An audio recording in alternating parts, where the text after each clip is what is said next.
Hi, Monica.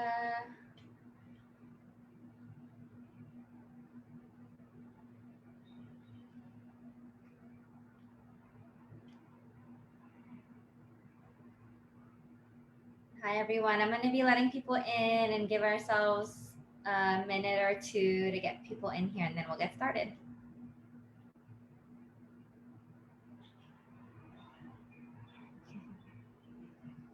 Awesome. We have people joining. Okay. Jack and Amelia, you both ready to go?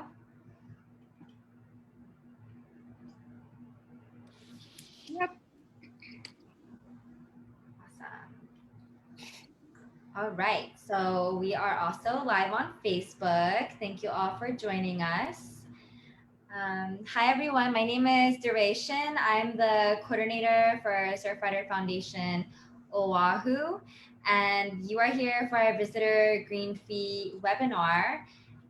We're doing this with Emelia, Jack, and Marissa with Conservation International. And Surfrider has just been a supporting organization on this effort. So we'll learn a lot about it today, but feel free to just have a conversation in the chat and or drop questions in the chat, and we'll definitely get to them throughout the event. And we'd also, we'd also love if you introduce yourself in the chat. So just feel free to say hello and tell us where you're from, organization or company wise. And yeah, we'll get started with that. So I love Jack, if you can introduce yourself, and then Emelia. Hi guys, I'm Jack Kittinger. I work with Conservation International. I lead our fisheries and aquaculture program, and I've been working on this green fee initiative with Emelia and a bunch of other partners, including DeRay and some folks that you'll meet, and just excited for this conversation. Thanks, Jack. Emelia? I'm Emelia von Saltza. I'm a contractor with Conservation International. My background's in environmental economics, and I've been working on this Visitor Green Fee initiative for the past 2 years. I'm also a researcher at RCUH and excited to be here today. Thanks, DeRay. Awesome. And Marissa, if you want to introduce yourself as well. Marissa's not an official speaker, but an important new part of the team. Yeah, sorry, my camera isn't working, but I'm Marissa, and I'm working for Conservation International part-time with Jack and the Fisheries and Aquaculture team, and I'm going to be helping coordinate this initiative over the summer. Thank you, Marissa. Great. And then, yeah, keep introducing yourself in the chat. I see Monica, or is this Kathy with Outrigger, Susan with Aloha Wedding Planners, some other folks here. So yeah, good to see you. It's a diverse group. Usually it's all of us environmentalists. So it's nice to see some business folks in here as well. Yeah, so I guess I'd love to start with you, Jack. If you can give us some history, like what is the Visitor Green Fee? You know, how did it come to be and why? Just to give folks that background and introductory info. Sure. This is an old idea, at least in Hawaii. It's an idea that's been around for quite some time. And apologies for the sirens. I hope that's not too distracting. Of course, right when you start talking, right? But it's an old idea because it's been circulating, at least in the conservation community, for a couple decades in various forms. We got serious about 5 years ago as a matter of trying to look into it to see what would be possible in Hawaii. Could we establish a system that was uniquely suited to our needs, that benefited the visitor experience, and supported the natural ecosystems that our communities and residents alike depend on? And we knew from many other places, including places where my organization, Conservation International, works, the advantages that these systems provide. Palau, which we'll talk about in a little while, has a tremendously successful system. So does the Galapagos and many other locations. Emelia will talk about that in due course. We wanted to look at our specific situation in Hawaii and evaluate first what sorts of elements of such a program might we consider. And that's what we did first. We actually treated it sort of like a moonshot in the very beginning. And a moonshot is something that's difficult to do, but sort of requires all hands on deck to achieve. And so we started some early conversations with folks in the visitor sector. We engaged some very talented folks, including Emelia, in helping us research different systems from other parts of the world. And ultimately, we used that to develop some legislation over the past 2 years. None of these efforts, unfortunately, have been successful yet, but we did, as we'll talk about later, make some great strides. And we do think, just to sort of wrap up the kind of high-level introduction of this, I mean, the thesis behind this is pretty clear. Visitors come to Hawaii to enjoy our culture and our nature, and adding a small surcharge to that experience would create thousands of green jobs in our economy to restore the ecosystems that we all depend on. We know that this could actually be done in such a way that would benefit tourism and benefit the visitor experience, while also diversifying our economy and restoring a lot of ecosystems that, quite frankly, have gone on the decline for decades and decades and decades because we are underfunding them. And with climate change and other threats, both local and global, the need has never been greater to provide financing at a scale commensurate to the challenges we face. And there's not a whole lot of options, to be honest, to generate new revenue. This is one that we think could have a lot of benefits with very little downside. And we've seen it work in other places across the world, so we're keen to push it forward here in Hawaii. So back to you, Dre. Thanks so much, Jack. Yeah, I think really kind of a key here, of course, is how severe the climate crisis is and will continue to be, and what can we do as a community to address that, locally, and given the power of the visitor industry. And so, Emelia, I'd love if you can maybe talk about, for people, like, there is this like larger reason why we do things, and I know that you had helped work on some of that research. And so maybe talk about like what the research showed, and what is an example of kind of exactly how this could look like how much per visitor and where would that go? Kind of share some of that more concrete stuff with us. Sure. So we started reviewing all these visitor green fee programs around the world a couple years ago, and it turns out that there's over a dozen. I had no idea there were so many. Some of these are pretty iconic. You might have heard of the $100 entry fee in the Galapagos and in Palau. Some of the lesser known programs exist in Cancun and Puerto Morelos, the British Virgin Islands, New Zealand, the Balearic Islands. So all these different visitor green fee programs can range from $1 a night assessed at a hotel, or $100 set entry fee assessed at ports of entry or on your airline ticket. So they vary quite a bit in scale and also in point of assessment. So Palau's is pretty iconic, as Jack said. It's a $100 pristine paradise environmental fee that's embedded into your airline ticket as a visitor to Palau. The Galapagos has a $100 park entry fee that you pay at port of entry.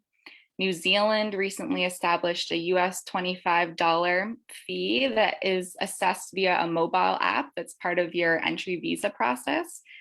And Cancun has a nightly like $2 to $3 fee that's assessed at accommodations. So that's just a sampling of a few of the programs and how unique they all are and how they've been designed to meet the needs of local jurisdictions. And another important way that these fee programs can vary is in how they're managed and governed. So again, this design kind of depends on the local needs of the programs. But in general, we saw that programs with positive visitor perception tended to incorporate some type of public-private management structure. So Cancun's environmental sanitation fee is a great example of this. When they went to institute this about 2 years ago, there was concern, what if visitor perception's poor because of corruption or lack of transparency? So what they did to remedy that was establish a 5-person advisory committee that includes local nonprofits from the conservation and climate work, local academics from the universities, local tourism business leaders, a local lawyer, and local government, all to kind of oversee and manage how those funds are used. And so far, that's really helped support marketing and positive perception around the program. And Palau is another example of a program that has some type of public-private partnership structure in how they oversee at least a portion of those funds. And Jack actually sits on that PAN fund. So I'll let him hop in here and talk a little bit about how that public-private oversight has allowed the program to be so well known and valued by visitors? Yeah, the PAN fund, PAN is short for Protected Area Network. So when Palau established its visitor green fee, or what they call, as Emelia's noted, the pristine paradise environmental fee, they prioritized the use of that funds for existing protected areas in Palau. Palau is a small place, it only has 20,000 residents, but it's got 16 states, and there are protected areas across those states. Those states are sort of like our counties. And the PAN fund structure, the board itself, which determines the yearly spend for the visitor green fee, has public officials, like the head of the Ministry of Environment, Natural Resources, and Tourism, which would be sort of like our DLNR in Hawaii. And it has private individuals that come from nonprofit and for-profit backgrounds. So there's several folks on the board that are from the banking and visitor sector. There's a couple people on the board from the nonprofit sector, like me. I'm the only non-Palauan on the board, actually, which is a fun role to play. And every year they use this money to support jobs in the community. And we get to review the different projects that are proposed and determine a way to use that money in the best way for both the communities and the environment of Palau. And this is a highly successful model. The fund itself is actually managed in Guam by a fund manager. So there is an actual financial manager whose job it is to grow the endowment for that fund. The endowment just being the corpus of money that flows into that. So they produce financial returns that also increase the ability of the fund to support projects. So this sort of structure is pretty common. We set up a similar one in Raja Ampat in Indonesia, which is in West Papua, Indonesia. You have to pay $100 to enter that area. It's a very popular dive site for scuba dive tourism. And that is managed out of Singapore, that fund. But the fund, of course, is only used for projects in Indonesia, just as the Palau PAN Fund is only used to support Palau projects. So that public-private model, we do have examples of that here in Hawaii as well, which Emelia can chat to. Great. Thank you so much. So it sounds like in Palau, this has been really successful, like $100 per visitor. And, it's obviously being managed very well. So can you talk more about like what the general reception has been? Because I know that there's been concern here locally that visitors will get angry or that it'll, ruin local economy or anything like that. So what's the reception been in terms of both for locals, businesses, or for all locals, visitors, and businesses in Palau? Is everyone supportive? Was there resistance? And what's the reception now after it's been implemented? I think it's fair to say that it's widely viewed as a big success in Palau currently. It did take quite a bit of time to set up, as anything does from a policy perspective often. Palau is small, as I mentioned, but their visitor ratio is about the same as ours in terms of residents to visitors. They also share another thing in common with us, which is that they have a ton of tourists from Japan. That's their major tourism market. And so they have a lot of visitors that are, similar to visitors that come to Hawaii. And I mean, people are quite happy to pay the fee. The fee is automatically put on airline tickets. So when you buy a flight to Palau, which is the only way you can get there, they don't have cruise ships like we do, but they do have airlines, of course. And so it's just built right into the airline fee. And so it's added to the trip. And a cost of a trip to Palau is like a cost of a trip to Hawaii. It's pretty expensive in aggregate to go there. So as a percentage of the overall cost, it's very minimal. They also started with a very low rate, Dure. So they started, I think, with $10, and then it went up to 50, and now it's 100. Galapagos did that as well, I believe, where they started with a smaller rate and they've increased it. And this is, at the end of the day, at least for Hawaii, we've proposed a $40 initial rate. In one of the bills that we had, which we'll talk about, it got cut to $20. And $20 on top of the total cost of a trip. I mean, people are quite willing to pay $150 to have a COVID test to just enter Hawaii still to this day. So the idea that, you know, a $20 fee, one-time fee, or even a small increase of that nature is going to deter visitors, I think is just ridiculous.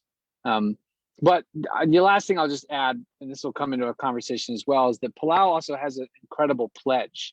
So they've really worked hard recently to set up the marketing and communication system to communicate to visitors what the fee is all about. And that's been very useful in terms of not just talking about Palau and the environment, but getting the visitors engaged with pro-nature and pro-cultural behaviors, if that makes any sense. It's sort of engaging visitors in the experience. And that actually brings authenticity to the visitor experience, which is, you know, just an enhancement overall. So the Palau Pledge video is a great example of how the pledge itself and the communications apparatus has been spun up to support the fee system.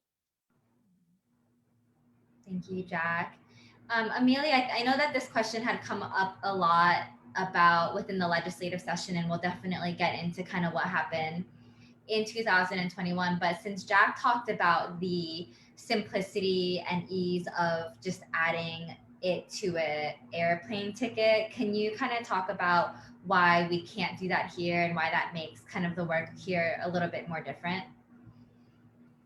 Yeah, definitely. We had some great lawyers at the law firm Covington and Burling help us with these questions.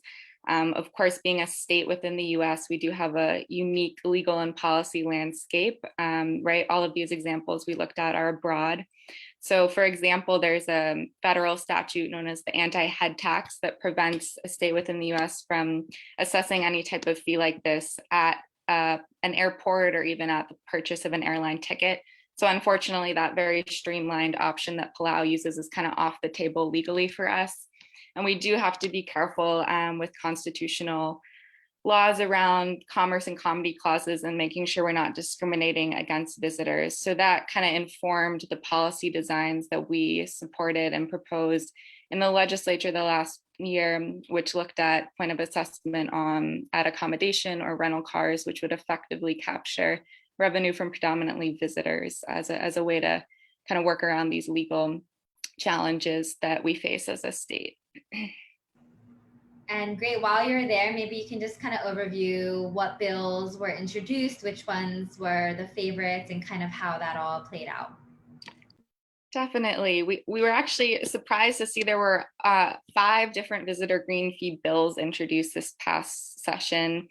And so all together, there were over a dozen different legislators supporting these with significant buy-in from some legislative leadership. For example, finance chair as a co-sponsor and WAM chair as the main lead on some of these bills. So the bills that we collaborated the most on were HB 433 and SB 666, which I'll talk about quickly right now.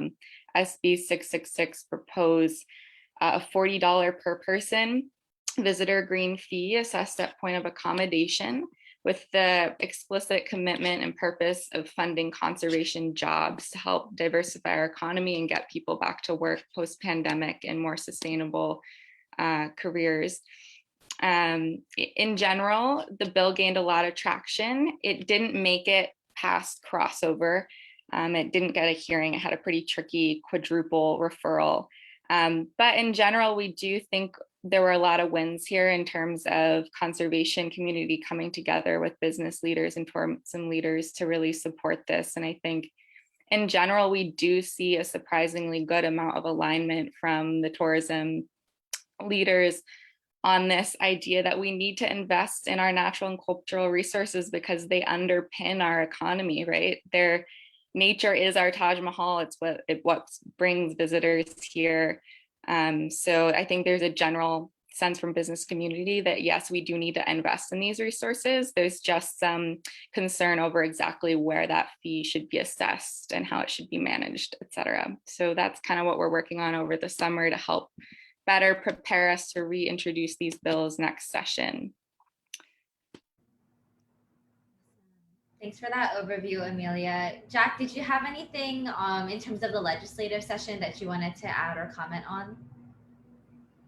No, I think not right now. I think we could probably get into some of the dynamics of that if people have specific questions, because there's just, it's such a wild, it was a wild experience for me at least.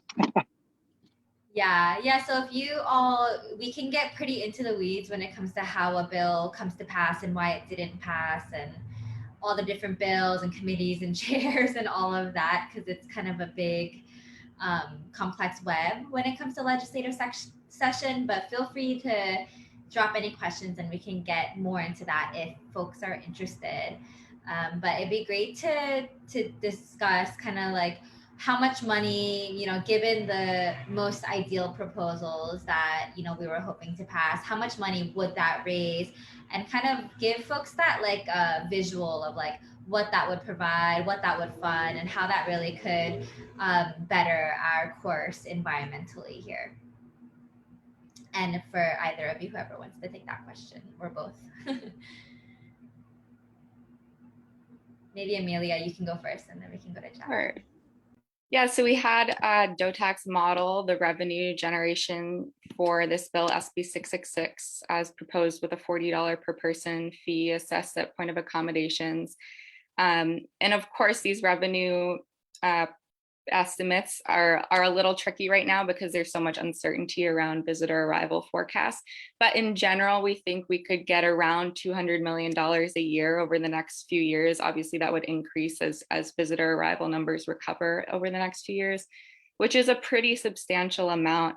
I think it's important to contextualize that number to the overall conservation budget deficit that we're dealing with as a state. We did a kind of rapid assessment a couple of years ago at CI to try and quantify that and estimated it at about $360 million annually that we're falling short publicly, privately, and philanthropically in terms of adequately investing in our natural resources. So if we're able to generate $200 million a year with visitor arrivals forecasts for the next decade or so, that's taking care of a pretty big chunk of that deficit.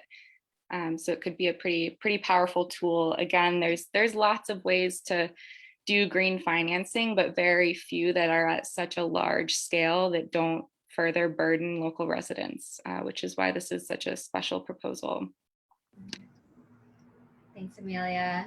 Jack, anything to add in terms of what this could fund, how this could benefit both us as a community and our land and water? Yeah, I mean, we could produce certainly enough funding to create a lot of jobs, which would be a hugely beneficial thing to us. I mean, we're seeing tourism recover, obviously, but we're still have very high unemployment. And this would be a real way to diversify the economy. It's already a great innovation sector in our economy, as UHERO and others have sort of assessed. But this is like, as far as what the funding would go to, I mean, I think it's pretty clear that from my perspective, we'd like to see it help us hit our Aloha Plus natural resource targets, which is 30% of lands and waters under effective management by 2030. We could also, obviously, I think would behoove us to invest in places that also receive a lot of visitor arrivals, so that the visitor sector could see the immediate benefit of such a program, and visitors, could see their green fee at work, so to speak. I mean, that's all part of like the prioritization that a public-private model could develop. Yeah, and something that stuck with me kind of while we were working on this is that visitors, are the highest users of our beaches, parks, and trails. And it's really just a give and receive situation where they are coming here to experience. And it does, when you have millions of people visiting popular areas per year, it does affect the ecosystem, and that requires funding and requires staffing to support the maintenance and protection of these areas, the littering involved and the cleanups that many of us, probably all of us, have participated in across the island. A lot of that trash is coming from visitors.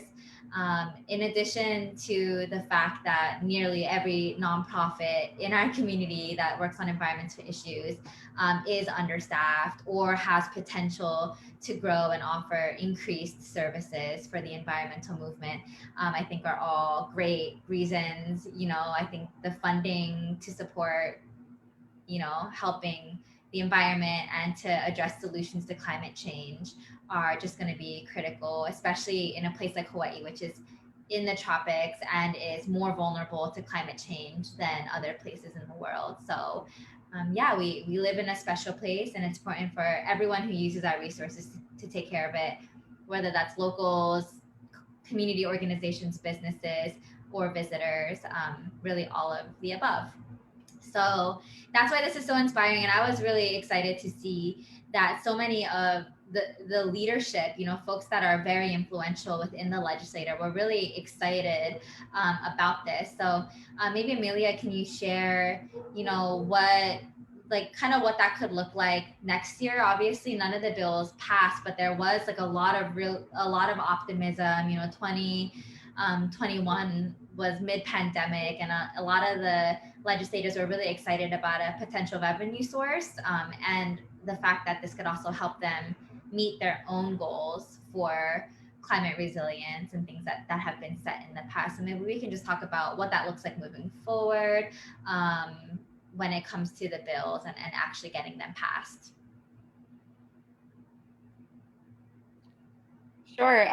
We do have the option of reintroducing these bills, right? Because it's the first half of the biennium right now. And part of our homework over the summer for all of us is to debrief with these legislators to understand how we can redesign some elements of these bills to help make them more successful. But you're correct, we were really pleasantly surprised to see so much legislative leadership supporting this, as well as fairly positive testimonies from HTA. In the previous year, when we had proposed the study bill, we were actually surprised to see that there was more supportive testimony from the business community than from the conservation community. So I think there is quite a bit of partnership between unlikely bedfellows here, again, because everyone's recognizing this economic need to invest in our natural assets. So I'm hoping that will be enough to keep propelling these efforts forward next session, and I'll let Jack hop in if there's anything to add there.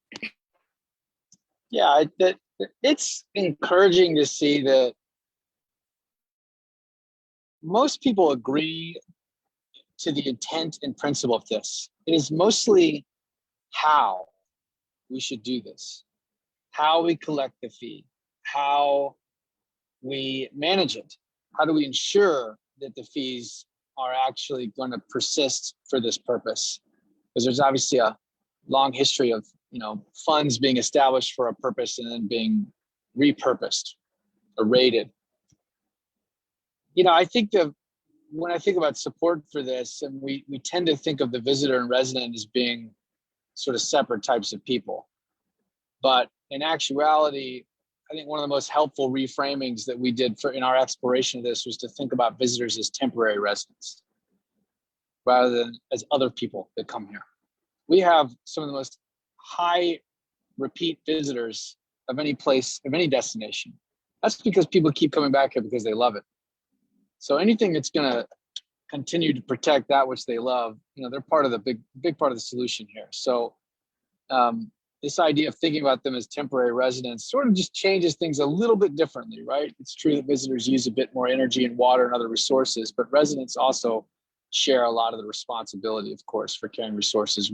We're primarily the ones paying for it right now. And that's what this model would change. It would create a new revenue model. So as far as the bills, DeRay, I think Emelia hit it on the head. It's sort of like the idea tends to mostly be acceptable by folks in the visitor sector who are just sort of arrayed against any trip. It's how we do it. And that is going to be absolutely at the focus for our efforts moving forward, is how we design this and bring people into that design process so they'll be supportive of it. Yeah, and I know that there's been kind of concerns discussed around, in the past, kind of good intent, well-intended funds being created and then being left in the general fund, and the concern around management of those funds. So I think that's kind of where, you know, the team wants to make sure that everything is received, managed, and distributed properly and fairly in the different areas of focus that it could support. So I'm going to run into some of these questions here because there's some good stuff happening in the chat. So from Leanna, thanks for joining. How has the opposing position changed throughout the pandemic? Is there still an attempted narrative about losing business? So I'll let either of you take that. Yeah, I think there is. Sorry, can you guys hear me? Dre, you cut out for a second. Yeah, I can hear you pretty good. You break up a little bit, but then it recalibrates. So it's pretty good. Maybe Emelia, you ought to go first. I'll go after you. Sure, I would say that through the course of the pandemic, some of our allies in the visitor industry had to step back somewhat because it is a hard time for the visitor industry. You know, we will always hear this kind of automatic response that any type of green fee will hurt the visitor industry. And I think there's not enough econometrics data really there to support that, especially when we're talking about a fee at this scale. You know, when we've looked at, for example, when the Galapagos instituted their $100 visitor fee, it had no significant impact on visitor arrivals. New Zealand's Ministry of Business ran a lot of analyses to try and predict how instituting their US $25 fee could impact their overall economy, affect their tourism tax rates, et cetera. And they found that the impact was very low, if any, and the benefits of their fee system far outweighed those costs. So I think, you know, we do still hear that argument, and maybe a little bit more now in response to this year having been such a hard time for the tourism industry. But again, I think it's as much an emotional response as it is one maybe driven by the data that's there to back it up. So hopefully we can do more educating around that to try and calm those concerns. Yeah, definitely. Thank you both. Okay, so we have some comments from Leanna saying that this could be a new model for intelligent, intentional tourism, and people are loving the temporary resident framing. I think that's so accurate and compassionate to folks who are so connected to this place and who would, in addition to loving the place, be happy to pay a nominal fee. So yeah, and so Veronica is talking about how a lot of places need on-site educational docents to protect environmental and cultural resources.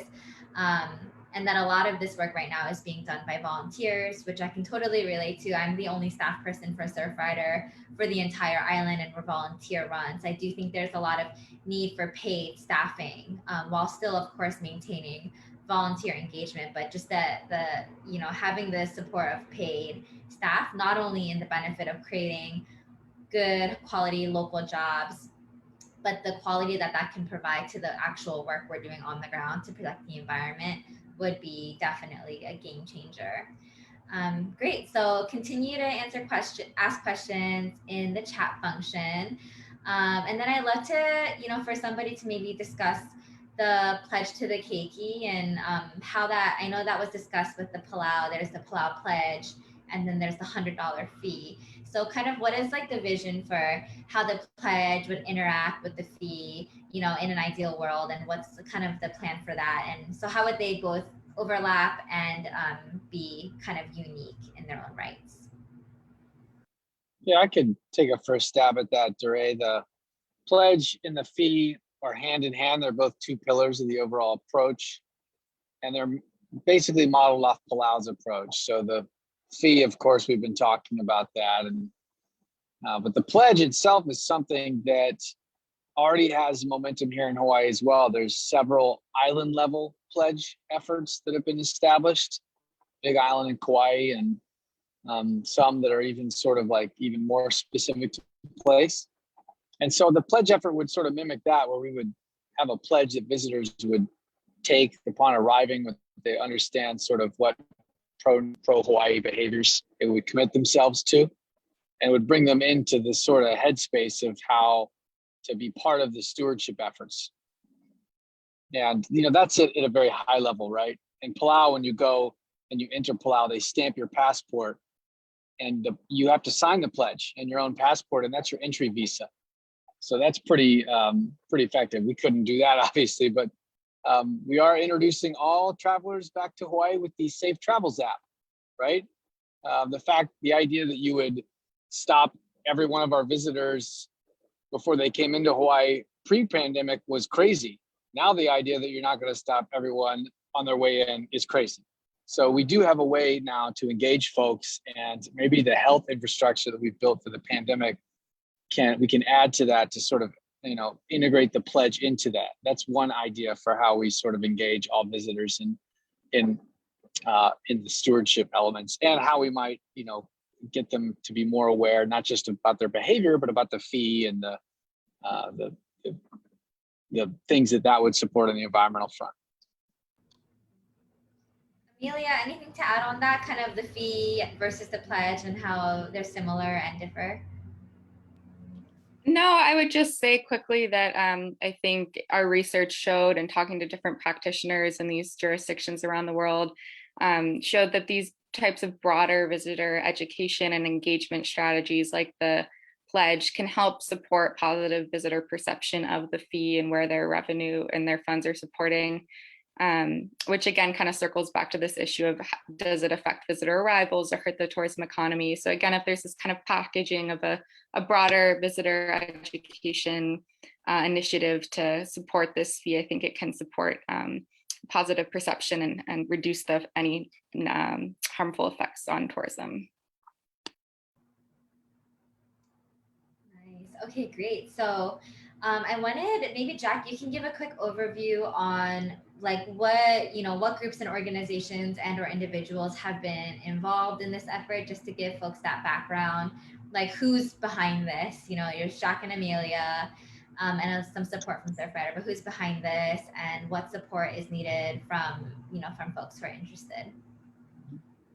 Yeah, it's been driven by a hui of folks, primarily initially from the conservation community, and then expanded pretty early to include some thought partners from the visitor sector. I say some because the visitor sector is large, so it's hard to include everyone, but we had some great thought leadership, both from from transportation and from hotels initially into that. And there's just still thought partners that persist to this day.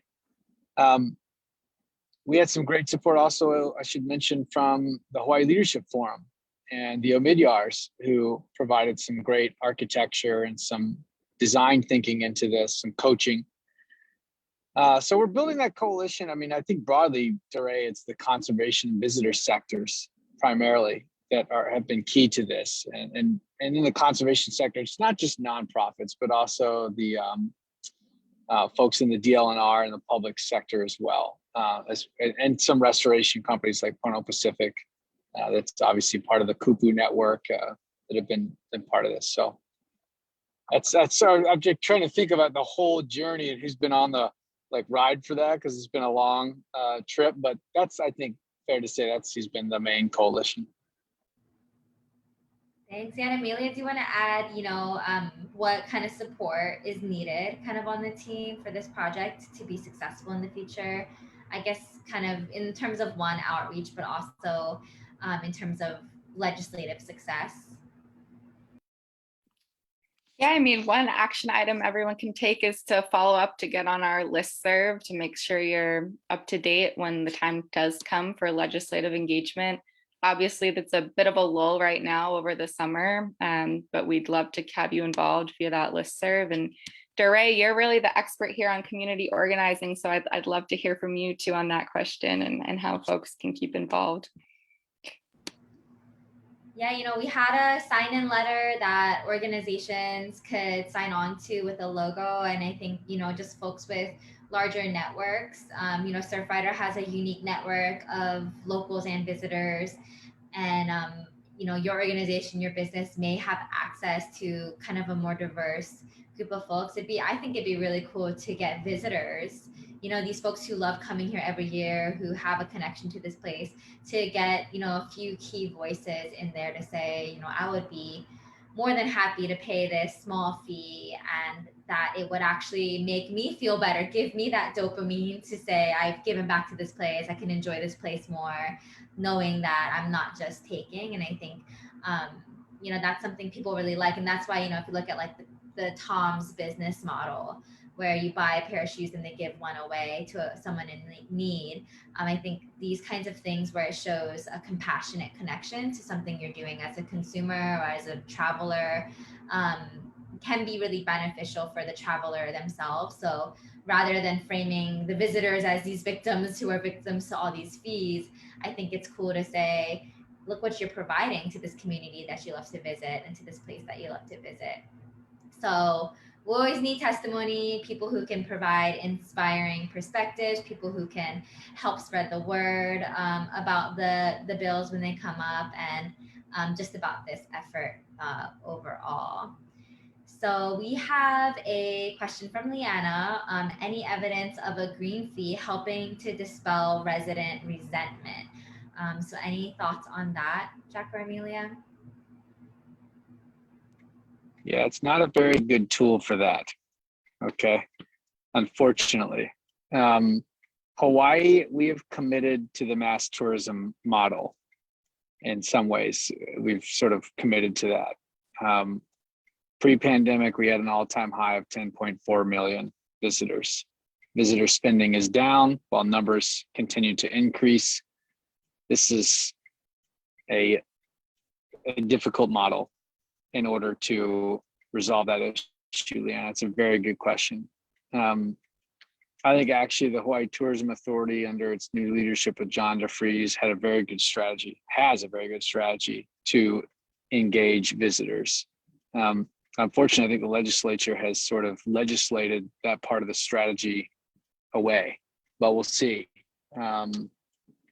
We clearly have a lot of resident sentiment that is turning negative with respect to visitors. And Stuart Yurton just published an article in Civil Beat this weekend that showed some of that data.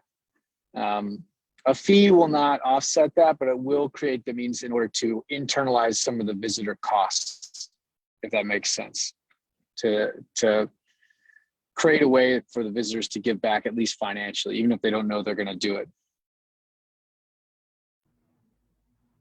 Emelia, anything to add on that in terms of the sentiment around the visitors, the number of visitors? No, I think Jack's point was spot on there, although we have seen some recent survey results that showed about 75% of residents do support some type of visitor green fee. So I don't think that's going to solve this very complex and broad issue of visitor resentment at tourists and tourism, but it could be a piece of the solution. Yeah, I mean, I think in general, as we have over tourism, when things were in full flow, it was 10 million per year. And I just don't think that's a number that we have the capacity to maintain in a healthy and sustainable way, just from the perspective of nature. So not to mention the traffic and the crowding. So yeah, it's a tough issue and great question. So another question from Christina is, if the green fee becomes reality, what will be the process for deciding how the money is spent in terms of jobs, conservation projects, and locations? So I know that this could change and whatnot, but maybe Emelia, you can talk through what the design was that was built out kind of in our ideal world. Sure. So in the bill SB 666, we did propose some type of advisory committee. We suggested that it would include leaders in business, as well as conservation and climate practitioners, as well as youth leaders. Unfortunately, that part of the bill did get cut in one of the hearings, but I think that was just more of a communications and education issue on it than a strong opposition to it. But again, I think that's a common point that we keep hearing from all sorts of stakeholders, that they want some type of public-private oversight to ensure the fidelity of these funds. So that's something that we, as supporters, continue to be loud about that in your testimonies. And yeah, I'll let Jack add on to that. I think you covered it. I mean, this out behind the process. And by that, I mean, if the design was going to be a fund, right? You're going to have to put these fees into a fund. And then the question is, who made the fund, right? There's intention where say, well, we don't trust the government alone to fund or not steal it for another purpose, right? If you talk to folks in the legislature, at least a few of the folks we've talked to say, well, if it's public money, tax money, then you can't have private interests control that, because that's where you get corruption. This is why a public-private shared management system is usually the right solution to this. So you have some mix of decision-making authority on the fund. And then the fund, of course, the bill would have to be at least somewhat specific about what the use of the funds are. And every special fund that's set up in the state of Hawaii right now, and there's lots of special funds, by the way, like dozens, many of which were rated because of the budget situation we're in. But those funds always have the purpose articulated. So if it's very broad, like, oh, these funds can be used just only for natural resource management, you can imagine you get a lot of scenarios where what's natural resource management? And that becomes sort of part of the conversation. But the more specific, the better. And Palau is very specific. It's only for protected areas and sites that are designated specifically as protected areas. I think we would be a little bit more expansive than that to include a range of stewardship activities. Yeah, and I know, Christina and Stuart from VI, I think, nonprofits like ours could get involved with the process of like ideating on the advisory board or the distribution methods. It's gonna kind of get into the details. I know when the bills start getting drafted for this coming legislative session in January. So I know that there's some great ideas and then some opportunities to ideate on that as well. So I think that's probably going to be a top question, especially from the environmental community. Like, what will it protect? What kind of jobs? And all of that. So the how, as Jack said, the top question. Great. So we're coming up on our last questions here. So if you have anything else popping up in your mind that you're curious about, please do put that in the chat and we'll get through it. But Emelia and Jack, maybe you can both share some kind of closing thoughts, like where do we go from here, and how can people get involved? So Jack, do you want to start us off on that? Yeah, I mean, obviously next session is going to be a big push again. And I don't live down at the legislature, so the past 2 years has been pretty interesting for me just as an education and what it takes to get something passed. If I'm being honest, I'm sort of amazed anything gets passed, how many steps it goes through. But I mean, where we go next is basically before the next leg session, we're going to be working on the pledge and engaging thousands of kids and helping develop the pledge. That's how it was done in Palau through the schools. So when you take the pledge, you actually take the pledge to the children of Palau. And that's going to be really fun. We're working with a great group, Kanu, led by Keone Kealoha, some great minds over there to develop that pledge out. So that's going to be, focusing first on education, but also focusing on business leader engagement. We want to take stock of the legislative session and try to understand, now that the session is over, where everything landed. What about the bills was positive?